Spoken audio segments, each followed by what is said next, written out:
आरक्षण की जंग जारी है। भरतपुर धौलपुर जिले के जाट आरक्षण की मांग केंद्र में ओबीसी में कर रहे हैं। आज 25वां दिन है। महापड़ाव का गांव जयचौली में जारी है। हालांकि राज्य सरकार से वार्ता हुई। राज्य सरकार से वार्ता के बाद केंद्र सरकार से भी वार्ता करके आए हैं। एक दिन पहले दिल्ली गए थे। वहां वीरेंद्र यादव जो समाज कल्याण अधिकारिता विभाग के मंत्री हैं उनसे मुलाकात हुई है और कानून मंत्री हैं मेघवाल, उनसे भी मुलाकात हुई है।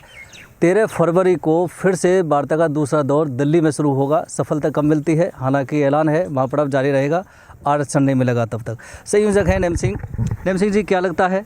वार्ता का दौर तो जारी है। 13 फरवरी को दूसरी वार्ता होगी आपकी दिल्ली में, पटरी बैठ रही है। देखिए, कोई भी आंदोलन हो समाधान वार्ता से होता है और जाट समाज ने जब आंदोलन हुआ है हमेशा वार्ता के लिए, जब सरकार ने हमको याद किया है हमने सरकार से वार्ता की है।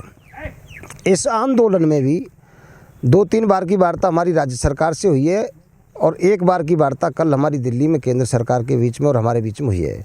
उसमें माननीय सोशल जस्टिस के जो मंत्री हैं माननीय श्री वीरेंद्र कुमार जी, उनसे वार्ता हुई। बड़ी गंभीरता से उन्होंने हमारे विषय को समझा और हमको आश्वस्त भी किया। इसके बाद हमारी कानून मंत्री हैं माननीय श्री अर्जुन राम जी मेघवाल साहब, उनसे विस्तार से चर्चा हुई। उन्होंने भी इसको स्वीकार किया कि बड़ी विसंगति है और जाट ही नहीं भरतपुर और इधर पूर्वी राजस्थान में खेती पर आश्रित ज़िला है और वहाँ पानी तक की व्यवस्था नहीं है, तो वहाँ वास्तव में उनको आरक्षण मिलना चाहिए। और उन्होंने ये भी कहा कि आप सही समय पर आए हो। जाट समाज ने पहली बार इतना गंभीरता का परिचय दिया है कि आज 25 दिन हो गए। 25 दिन से यहाँ हजारों लोग रोज़ बैठे हैं और अपना धैर्य का परिचय दे रहे हैं।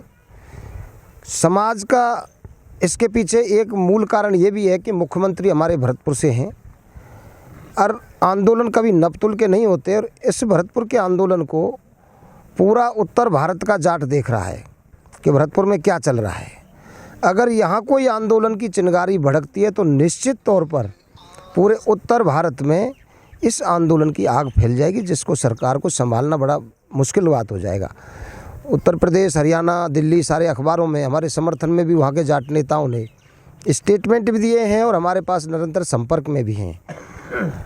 अब 13 फरवरी को 2 बजे राजस्थान सरकार की जो समिति बनाई है इस मसले को लेकर, जिसके अध्यक्ष कन्हैया लाल जी चौधरी PhD मंत्री सदस्य हैं, उसमें माननीय अविनाश गहलोत जी, भाई जगत सिंह जी और भाई शैलेश जी, और उधर सोशल जस्टिस के ACS हैं कुलदीप राका जी, सुरेंद्र गजराज जी। वो पूरी टीम 2 बजे दिल्ली जाएगी। केंद्र सरकार के भी समस्त अधिकारी और नेता होंगे, राज्य सरकार की पूरी टीम होगी, इधर से हमारे भी 5-7 आदमी का डेलीगेशन होगा।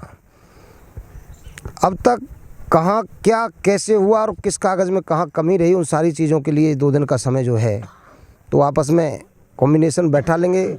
आपस में राज्य सरकार और केंद्र सरकार के बीच में जो वार्ता होगी वो तो वो जाने, लेकिन हमारे सामने फाइनल वार्ता होनी है वो 2 बजे 13 तारीख को होनी है। और हम तो ये आशा करते हैं कि महाराजा सूरजमल जी का उस दिन जन्म दिवस है, तो जो वार्ता से एहसास हो रहा है वो तो अच्छे संकेत नज़र आ रहे हैं। और जाटों के प्रति कल जो माननीय स्वर्गीय चौधरी चरण सिंह जी को भारत रत्न दिया है, इससे ये भी लग रहा है कि केंद्र सरकार शायद लोकसभा चुनाव को देखते हुए जाट समाज के प्रति गंभीर है। और इस फर्ज पर जब हमारे समाज ने 17 तारीख को महापड़ाव शुरू किया, 2 ही नारे लगाए थे, अब की बार आर पार और आरक्षण नहीं तो वोट नहीं। 2 नारों को लेकर हम यहाँ बैठे हैं। अगर हमारे आरक्षण के साथ कहीं किसी तरह का कोई अन्याय हुआ और 13 तारीख को हमें न्याय नहीं मिलता है तो निश्चित तौर पर भरतपुर और धौलपुर में लोकसभा चुनावों में जाट समाज बीजेपी के खिलाफ खुलकर वोट करेगा। और हम जैसे जो लोग हैं, चाहे हमको घर घर जैसे भिखारी भीख मांगता है इस तरह झोली बना के वोट मांगनी पड़े, हम बीजेपी के खिलाफ वोट मांगेंगे। और अगर हमारे साथ न्याय होता है तो हम सरकार को धन्यवाद देंगे और सरकार का साथ भी देंगे। बिल्कुल, देखिए कसमकस चल रही है। उम्मीद है आरक्षण मिल सकता है, पॉजिटिव है सरकार, लेकिन पेच कहाँ फंसा हुआ है ये समझ में नहीं आ रहा है, क्योंकि 2017 में ओबीसी आयोग की स्थापना हुई, लीगल प्रोसेस हुआ, आर्थिक सामाजिक राजनीतिक तरीके से सर्वे हुआ, समाज का तय हुआ, आरक्षण दिया जा सकता है तो राज्य में दिया, लेकिन केंद्र में क्यों अटका, ये पेच फंसा हुआ है। इस पेच को सुलझाने का प्रयास किया जा रहा है, दोनों पक्ष की तरफ से वार्ता चल रही है। अब कितना सफल होंगे और सफल होंगे तो कब तक होंगे, ये भी एक बड़ी बात होगी।